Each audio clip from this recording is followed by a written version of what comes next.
A+ട്യൂബിലേക്ക് സ്വാഗതം. ഭൂമി തരംമാറ്റവുമായി ബന്ധപ്പെട്ട ഒരു പ്രധാന എപ്പിസോഡാണ് ഇന്നത്തേത്. ഭൂമി തരംമാറ്റത്തിനു വേണ്ടി ഓൺലൈനായി നൽകിയിട്ടുള്ള അപേക്ഷകൾ തീർപ്പാക്കുന്നതിന് വേണ്ടി മുമ്പ് താലൂക്ക് തല അദാലത്തുകൾ സംഘടിപ്പിച്ചിരുന്നു. 2 മാസം മുമ്പാണ് ഇത്തരത്തിലുള്ള താലൂക്ക് തല അദാലത്തുകൾ വിവിധ സ്ഥലങ്ങളിൽ സംഘടിപ്പിച്ചിരുന്നത്.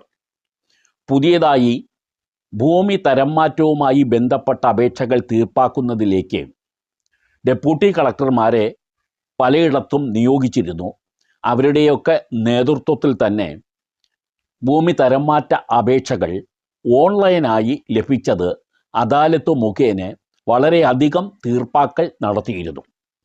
ഇപ്പോൾ സംസ്ഥാനത്ത് ആദ്യമായി ഓഫ്ലൈൻ അപേക്ഷകളും അദാലത്ത് മുഖേന തീർപ്പാക്കുന്നതിനുള്ള നടപടി